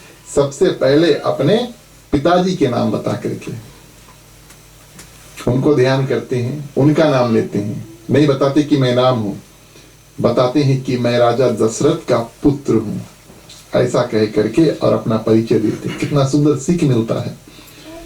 अगर हमारे पिता और जो आजा है और पितृगण नहीं होते तो आज हम यहाँ पर कहाँ होते। सही बात है या नहीं? वो नहीं होते तो हम नहीं होते। इस कारण से प्रिय श्रोतागण भगवान श्री रामचंद्र जी अपने पिता के जो दृश्य है हनुमान जी को पहले देते हैं, बताते हैं कि मैं राजा दशरथ का पुत्र हूँ। 2 भाई राम और लक्ष्मण नाम फिर बताते हैं। हनुमान जी ने जितना प्रश्न पूछा था भगवान श्री रामचंद्र जी बड़ा सुंदर से साधारण रूप से उत्तर देते हैं। तो राजा दशरथ के पुत्र है 2 भाई। पूछा था आप कौन हो ना, क्या करने के लिए यहाँ पर वन में आए हो? हमारे संग एक नारी थी, संग नारी सुकुमारी, एक नारी थी जो किसी ने उसका हरण कर लिया, बस हम उसी का खोज कर रहे हैं। बड़ा सुंदर रूप से उत्तर देती हैं हनुमान जी। प्रिय श्रोतागण 3 प्रश्न पूछते 3 उत्तर मिलता है। जैसे सुनते हैं कि राम और लक्ष्मण, राम का नाम सुनते हैं, वैसे ही भगवान श्री रामचंद्र जी के चरणों में गिर जाते हैं। भगवान श्री रामचंद्र जी उठाते नहीं, भगवान श्री रामचंद्र जी उठाते नहीं है। हनुमान जी को थोड़ा आश्चर्य होता है, प्रिय श्रोतागण आश्चर्य होता है। और जब उठते हैं तो भगवान श्री रामचंद्र जी से पूछे, हमने आपको, हम भुला गए थे, है ना। हमने आपको अभी आज कथा में बताया कि दोनों जब छोटे थे तब मिले थे, तो बताते हैं कि हम आपको भूल चुके हैं, लेकिन आप हमें कैसे भूल गए। तुलसीदास से लिखते हैं ना, आप हमें कैसे भूल गए, ये प्रश्न करते हैं हनुमान जी भगवान श्री रामचंद्र जी से। भगवान श्री रामचंद्र जी फिर कुछ नहीं करते हैं। थोड़ी देर बाद हनुमान जी को यह ख्याल आता कि अभी भी भैया विप्र रूप में, ब्राह्मण रूप में है ना, जल्दी से अपना रूप बदलते हैं। जैसे बानर का रूप लेते हैं वैसे ही प्रिय श्रोतागण भगवान श्री रामचंद्र जी उनको हृदय से यानी कि गले से लगा लेते हैं। ऐसे भगवान श्री राम और हनुमान जी का जो मिलन है वो होता है। जैसे मिलते हैं प्रिय श्रोतागण कह देते हैं कि तुम मुझको लक्ष्मण से दुगना डबल प्रिय हो, है ना। प्रिय श्रोतागण लक्ष्मण सोच रहे हैं कि 13 वर्ष अभी तक इनका जो सेवा सत्कार किया, और शायद भगवान हम पर थोड़ा नाराज है। किस कारण से नाराज है कि माँ सीता को मैं छोड़कर आ गया था ना, आपको याद है ना। दंडक वन में क्या होता है, माँ सीता और लक्ष्मण को भगवान श्री रामचंद्र जी छोड़ के मृग के पीछे भाग जाते हैं। मृग के पीछे जब भाग जाते हैं तो मारीच जब आवाज निकालता है तब माँ सीता कुछ कटु वचन कह करके लक्ष्मण को भेज देती है। तो वहां पर लक्ष्मण भगवान श्री रामचंद्र जी का आज्ञा नहीं पालन करते। भगवान श्री राम ने बोला था यहीं पर रुकना, लेकिन माँ सीता के वचन को सुन करके उनको वहां से जाना पड़ा। अगर लक्ष्मण नहीं जाते तो रावण नहीं आता।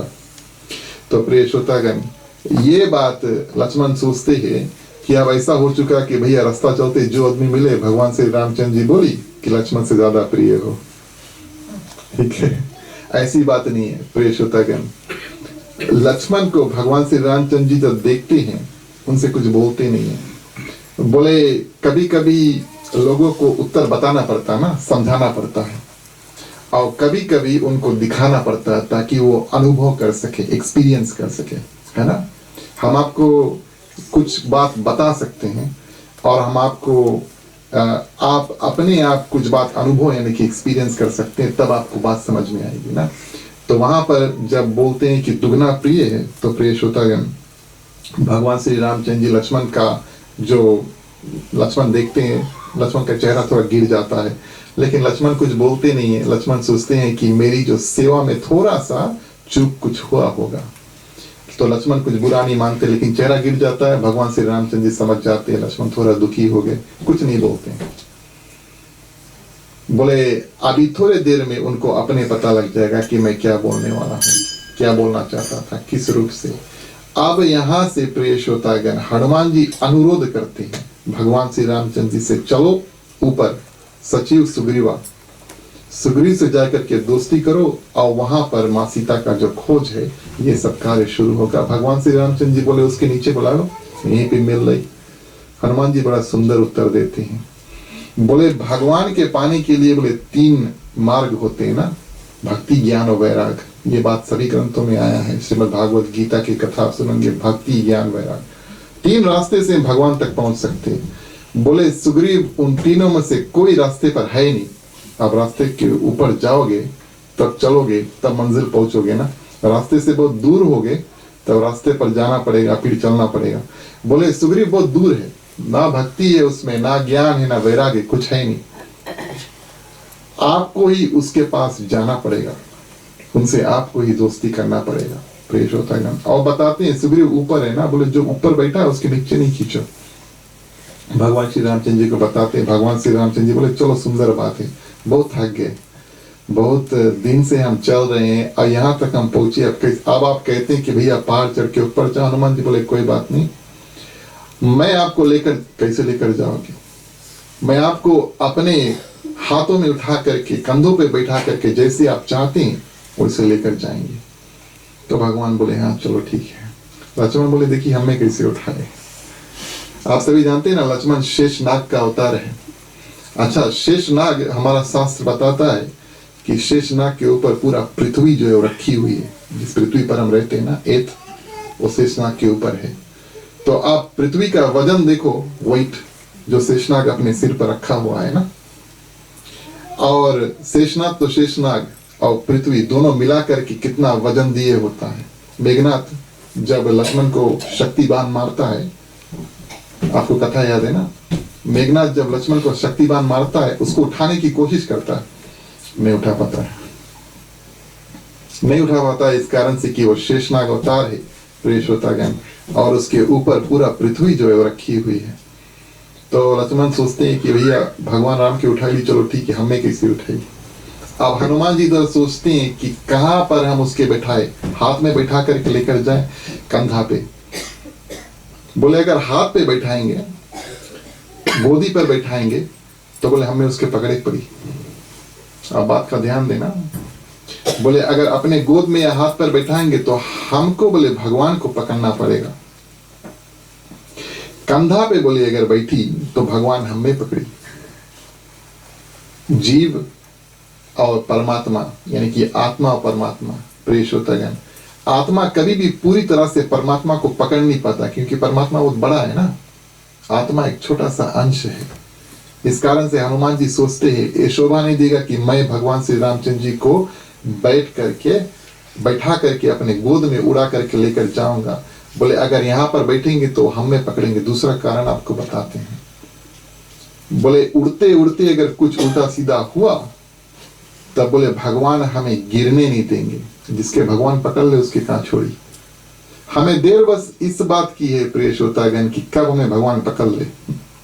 जब भगवान पकड़ लेते हैं तो फिर छोड़ते नहीं है। इसका ये मतलब नहीं कि आपका राम नाम सत्य हो जाएगा, जीते जी भी आप मुक्त हो सकते हैं। ये बात श्रीमद् भागवत गीता में बताते हैं ना, जीवन मुक्त इसको कहा गया है। जीवन मुक्त जीते जीते जो मुक्ति धाम को प्राप्त कर लेते हैं। तो प्रेषोतागण, हनुमान जी बड़ा सुंदर युक्ति निकालते, बोले अगर हमारे कंधा पे बैठिए तो बोले भगवान हमें पकड़ी, बोले हमें गिरने नहीं दी। जिसको भगवान पकड़ ले उसके कैसे छोड़ी। सही बात है यानी, ठीक है। तो भगवान श्री रामचंद्र जी, प्रेषोतागण, हनुमान जी अपना रूप बड़ा बना लेते हैं और कहते हैं दोनों को कंधे पे बैठो।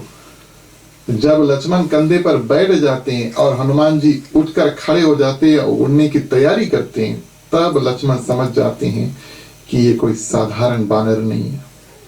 उस समय उनको एहसास होता है कि ये कोई साधारण बानर नहीं हो सकते। उस समय उसके हृदय में ये बात जान लेते हैं प्रेषोतागण कि ये कौन हो सकते हैं। और कौन हो सकते हैं? ये भगवान शंकर के 11वां रुद्र अवतार हो सकते हैं हनुमान जी। अब लक्ष्मण को पूरी तरह से एहसास हो जाता है। जब ऊपर पर्वत पर छोड़ते हैं तब फिर से भगवान श्री रामचंद्र जी किसको देखते हैं? फिर से देखते हैं, लक्ष्मण को देखते हैं। बोले बात समझ में आएगी? लक्ष्मण बोले समझ में आएगी। क्या समझ में आई? तब लक्ष्मण बताए, बोले भगवान से बताते हैं।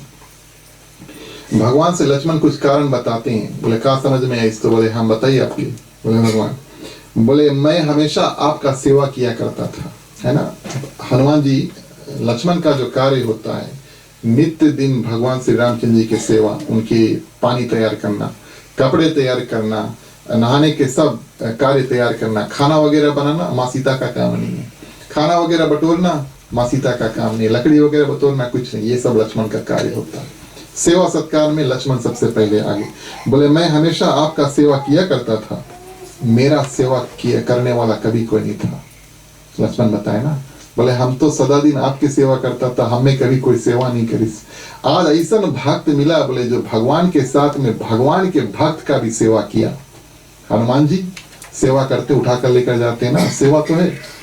बोले दोनों भगवान की और भगवान के भक्त दोनों के एक साथ में सेवा किया। इस कारण से बोले अब आपका जो बात है कि मुझे हनुमान जी ज्यादा प्रिय है, समझ में आया। जब मैं सेवा करता था, लक्ष्मण आगे बताते हैं, जब भगवान श्री रामचंद्र जी के पांव वगैरह धुलाते थे, कपड़े वगैरह देते थे, तब मैं अकेले आपका दर्शन किया करता था, है ना। भक्त भगवान का दर्शन करता। आप पूजा पाठ करते हैं, आरती वगैरह चढ़ाते हैं, भगवान को देखते हैं ना, आंखें बंद नहीं करना, जितना हो सके भगवान के देखो। तो जब लक्ष्मण बताते हैं जब मैं आपका सेवा करता हूं तब मैं आपका दर्शन करता हूं, पांव धोता हूं, आपका दर्शन करता हूं। लेकिन आज एक ऐसा भक्त मिला जो हम दोनों का दर्शन कर रहा है, कंधे पे बैठा है ना, तो हनुमान जी दोनों के देख रहे। तो ये बात लक्ष्मण बताते हैं। तीसरा कारण हमने आपको बता दिया। बोले मुझे उठाना कोई आसान बात नहीं है, मैं शेषनाग अवतार हूं ना, मुझे उठाना कोई खास बात नहीं। बोले बहुत मुश्किल है, और बोले वही उठा सकता है प्रेषोतागण जो भगवान शंकर के अवतार हो सकते हैं। किस रूप से बताते हैं? बोले शेषनाग अवतार है, इस कारण से मैं बता सकता हूं। चलिए प्रेषोतागण आखिरी चौपाई से आज की कथा जो उसको समाप्त करेंगे। बोलिए सियावर रामचंद्र की जय। नैया मोरी पार लगाना राम हो रामा, नैया मोरी पार लगाना राम हो रामा, नैया मोरी पार लगाना राम हो रामा, नैया मोरी पार लगाना राम हो रामा।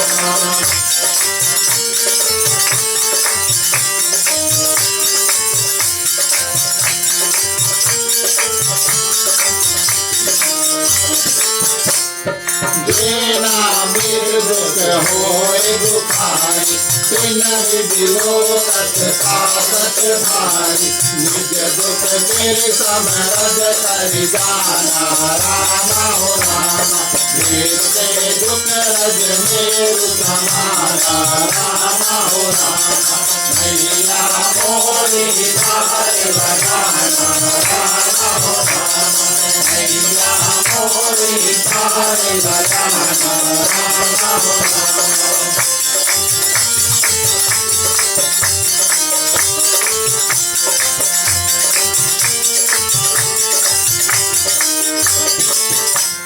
जिनके हति मति सहज नाई, सत हति कट करत मिटाई, सुपत निवार सुपान चलावा रामा हो रामा, गुण पद तेरा गुण ही दुरावा रामा हो रामा, नैया मोरी पार लगाना रामा हो रामा।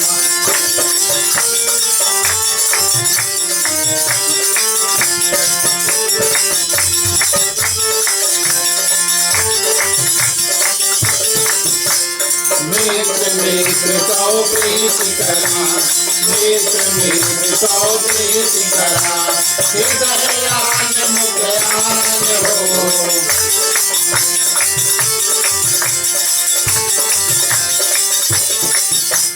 जाके मन बद प्रेम नहीं, जाके मन बद प्रेम नहीं, दुराए दुराए जान की हार रामचंद्र की जय, गणपति महादेव की जय, पवन सुत हनुमान की जय, राधे प्रिय कृष्ण चंद्र की जय, रामायण महारानी की जय, सनातन धर्म की जय जय बोलो भाई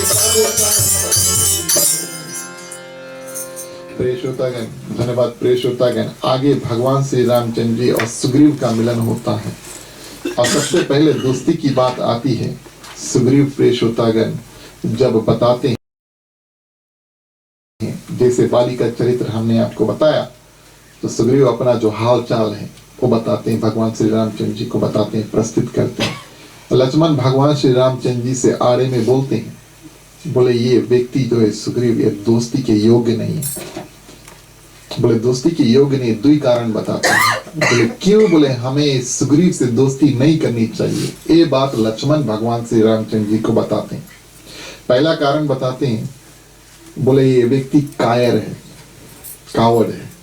कायर क्यों है? प्रिय श्रोतागण, अपने भाई का जो सहायता नहीं किया ना, हमने आपको बताया, वन में बंद कर दिया, पत्थर डाल दिया, अंदर जा करके और देखा नहीं कि भैया मर गए कि बचा, और युद्ध नहीं किया राक्षस के साथ में, कायर है। प्रिय श्रोतागण, सबसे पहला कारण बताते हैं कि सुग्रीव कायर है। वास्तविक तौर पर भगवान श्री रामचंद्र जी बोलते हैं हाँ कायर है।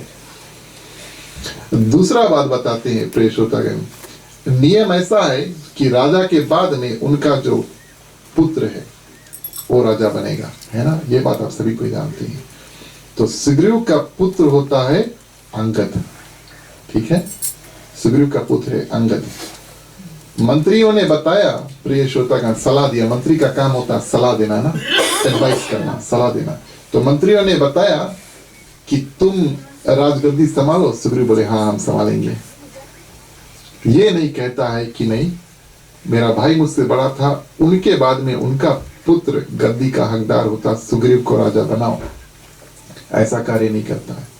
तो प्रिय श्रोतागण, 2 कारण बताते हैं और कहते हैं कि सुग्रीव से दोस्ती नहीं करनी चाहिए। प्रिय श्रोतागण, भगवान श्री रामचंद्र जी बोले तुम्हारे जो दोनों कारण है वो सही है। तुमने 2 कारण बताया दोस्ती नहीं करनी चाहिए, हम तुम्हें 3 कारण बताते हैं दोस्ती क्यों करनी चाहिए। दोस्ती भी प्रिय श्रोतागण, आप सभी से दोस्ती नहीं करते ना, आप चुनते हैं, जाने अनजाने में आप चुनते हैं आप किसके साथ में मित्रता रखेंगे। सभी कोई आपका दोस्त नहीं होता ना, आप चुनते हैं। तो प्रिय श्रोतागण, भगवान श्री रामचंद्र जी 3 कारण बताते हैं। सबसे पहला कारण बड़ा सुंदर बताते हैं, बोले माँ शबरी ने बताया था जाकर सुग्रीव से मिलना, नहीं बोला था जाकर बाली से मिलना। पहला कारण बताते हैं, बोले माँ शबरी ने बोला था कि जाकर सुग्रीव से मिलना है। माँ शबरी के पास 9 प्रकार की भक्ति है, उन्होंने जब बताया है उनके बात को हमें मानना चाहिए। इस कारण से बोला था कि तुम जाकर सुग्रीव से मिलना, ये नहीं बोला कि जाकर बाली से मिलना। ये पहला कारण बताते हैं। दूसरा कारण उनको समझाते हैं, बोले अब तक तुम जान गए हो लक्ष्मण कि हनुमान जी भगवान शंकर के अवतार है। भगवान शंकर के अवतार यानी हनुमान जी वो सुग्रीव के साथ में है, वो बाली के साथ में नहीं है। भगवान शंकर जिसके साथ में है उसके साथ में हमें होना चाहिए। उनकी अवस्था कैसी है कोई बात नहीं, जिसके साथ में भगवान शंकर है उसके साथ में हमें होना चाहिए। यानी कि जिसके पक्ष में, जिसके दल में हनुमान जी है उसके साथ में हमें दोस्ती करनी चाहिए। तीसरा कारण बड़ा सुंदर बताते हैं, माँ सीता को रावण जब हर के लेकर जाता है ना, माँ सीता को जब रावण हर के लेकर के जाता है तो माँ सीता कुछ आभूषण अपने पांव के पायजब यहाँ से कनफूल वगैरह निकाल करके साड़ी को फाड़ करके उसको बांध करके नीचे छोड़ती है ना, आपको कथा याद है? जब छोड़ती है तो यही सुग्रीव के पास जाकर के गिरता है। भगवान श्री रामचंद्र जी बताते हैं कि माँ सीता पता नहीं कहां से कहां गई, उसको कई अलग अलग नगर रास्ते में मिले होंगे, कई अलग अलग प्रकार के आदमी मनुष्य मिले होंगे, आश्रम वगैरह मिला होगा, ऋषि के आश्रम, कई जगह पर वो जो अपने जो चिन्ह है वो छोड़ सकती थी, लेकिन यही ऋषिमुख पर्वत के ऊपर छोड़ा। हमने आपको बताया माँ सीता भक्ति का रूप है। जरूर उन्होंने सुग्रीव के अंदर परिवर्तन का थोड़ा आसरा देखा होगा, ठीक है। 3 कारण बताते हैं, बोले जरूर सुग्रीव में परिवर्तन हो सकता है। परिवर्तन कैसे हो सकता है प्रिय श्रोतागण, कि भगवान श्री रामचंद्र जी उनको अभय यानी कि निडर कर दे, उनका जो डर है उसको हटा दे। डर कैसे हटाते हैं प्रिय श्रोतागण? बाली का वध करके। बाली का वध क्यों करते हैं? आज हमारे पास समय नहीं है, क्षमा करना, कल हम यहीं से कथा लेकर चलते हैं। बाली प्रश्न करते हैं ना, हमें आपने पेड़ के पीछे से छुप के क्यों मारा? चलो ये राम कथा है तो ये हम प्रश्न यहीं पर छोड़ देते हैं। आपने हमें छुप कर क्यों मारा? भगवान श्री रामचंद्र जी उनका सुंदर उत्तर देते हैं। ये कथा हम कल लेकर चलेंगे। हमारे जो मुख्य श्रोता है प्रिय श्रोतागण, उन्होंने खास मांग किया था कि हो सके जितना हो सके हनुमान जी के जो चरित्र है राम कथा के माध्यम से लेकर आए, राम कथा बड़ा दिव्य इस कारण से है, इसमें भगवान राम की कथा है, इसमें माँ सीता की कथा है, इसमें हनुमान जी की कथा है, भगवान शंकर की कथा, माँ पार्वती की कथा है। तो यहाँ से आगे का जो चरित्र है, हनुमान जी के कितने कितने चरित्र है, 3 रोज हमारे पास बचे हैं। आपको समय मिले कृपया इसी रूप से इस परिवार को और हमें सहयोग दें, अपना पदार्पण जो यहाँ पर लेकर आए। आज प्रिय श्रोतागण, आप सभी से आग्रह करेंगे कि आप खड़े हो जाएं, बारी बारी आप मुख्य श्रोता के बाद में आकर के आरती को सुन सकते हैं। बोलिए सियावर रामचंद्र की जय। सभी को आरती का दर्शन करेंगे। बोलिए सियावर रामचंद्र की जय।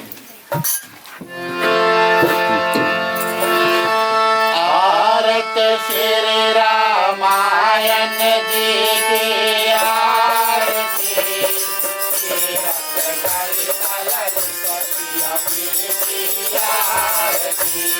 आरती श्री रामायण जी की आरती, तीरथ कल कल सती अपनी की आरती।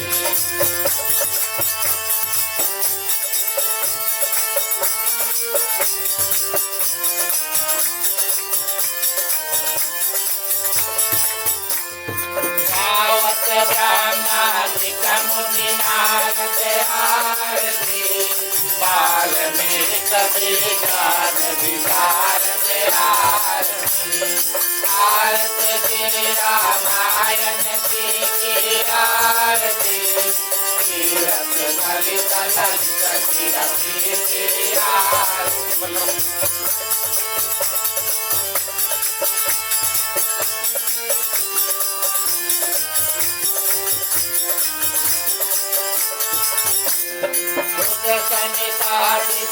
जय उतार आरती, धरणी पवन सुत तीरथ की आरती, आरती श्री रामायण जी की आरती, तीरथ ललित ललित की आरती।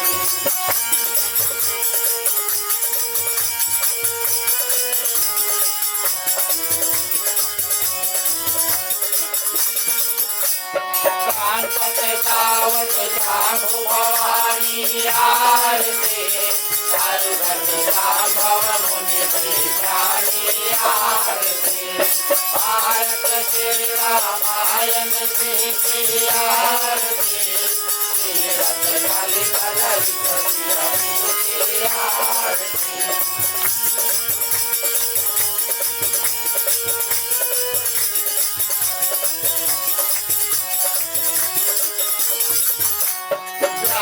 आदि कवि पूर्ण बखानी आरती, साध मधुर गरुड़ देह की आरती, आरती श्री रामायण जी की आरती, तीरथ ललित ललित की आरती।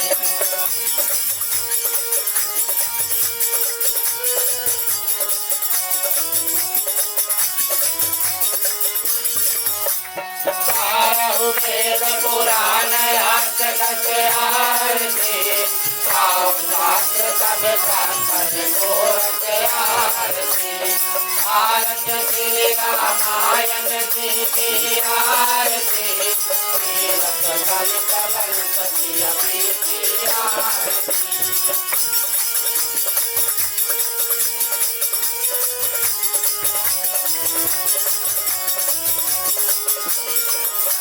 तन मन धन कांचन को सर्वत आरती, सारे आठ सामत सबकी की आरती, आरती श्री रामायण जी की आरती, तीरथ ललित ललित की आरती।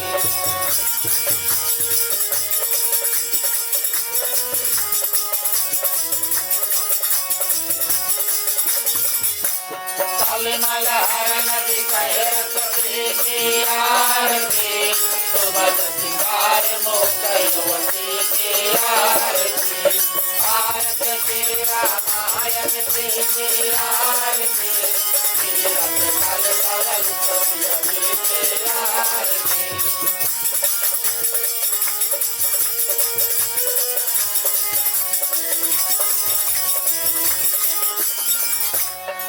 निरोग भव भूरे अम्बी की आरती सात बात सब विधि तुलसी की आरती भारत श्री रामायण जी की आरती कीरत कल कल प्रिय प्रिय की आरती श्री रामायण जी की आरती कीरत कल कल प्रिय प्रिय की आरती।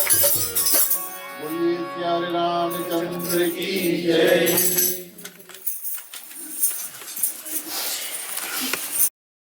धन्यवाद प्रिय श्रोतागण, आप सभी से आग्रह करेंगे आप अपने अपने स्थान पर बैठ जाएं। आप बैठे बैठे बारी बारी आरती का दर्शन कर सकते हैं। चलिए आज की कथा में कुछ भूल चूक हुआ हो क्षमा प्रार्थना करते हैं। बोलिए श्री रामचंद्र की जय।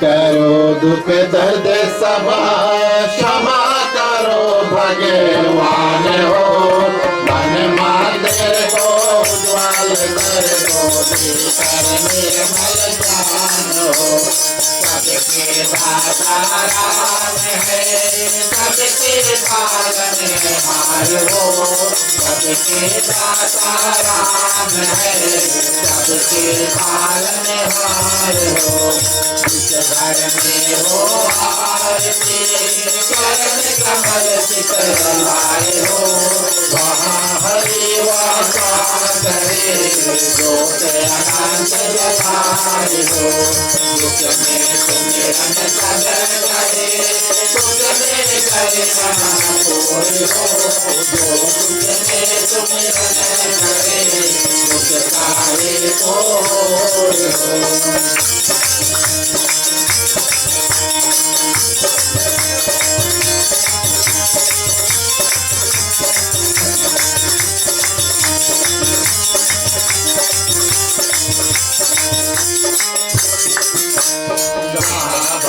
कीर्तन करे बहे प्रेम दरियाए हो हरि श्रवण करे सात लोक से आए हो सबके दाता राम है सबके पालनहार हो सबके दाता राम है सबके पालनहार हो सब कुछ दीना भेद करो ज्ञान हो नमस्कार का भेद दो दोनों हाथ हो जिसमें सुमिरन सब करे तुझमें करना कोई हो जो तुझमें सुमिरन करे तुझ सारे को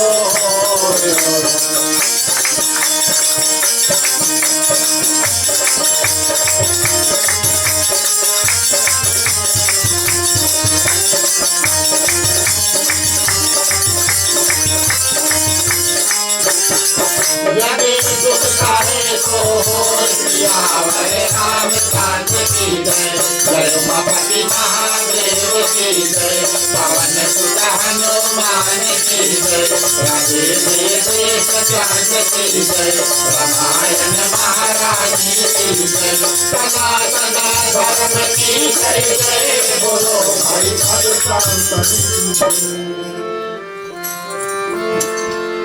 धन्यवाद प्रिय श्रोतागण। चलिए आगे शुभकामनाएं मांगने का वक्त आता है। प्रिय श्रोतागण, इन मंत्रों के साथ में अपना कल्याण, यहाँ पर जितने लोग उपस्थित हैं सबका कल्याण, समस्त पृथ्वी पर जितने जंतु तैरते हैं, उड़ते हैं, चलते हैं, सभी के कल्याण के लिए, उनमें सभी प्राणी में कोई भी दुख तकलीफ हो, भगवान से प्रार्थना करेंगे। भगवान आप उनको शक्ति प्रदान करना।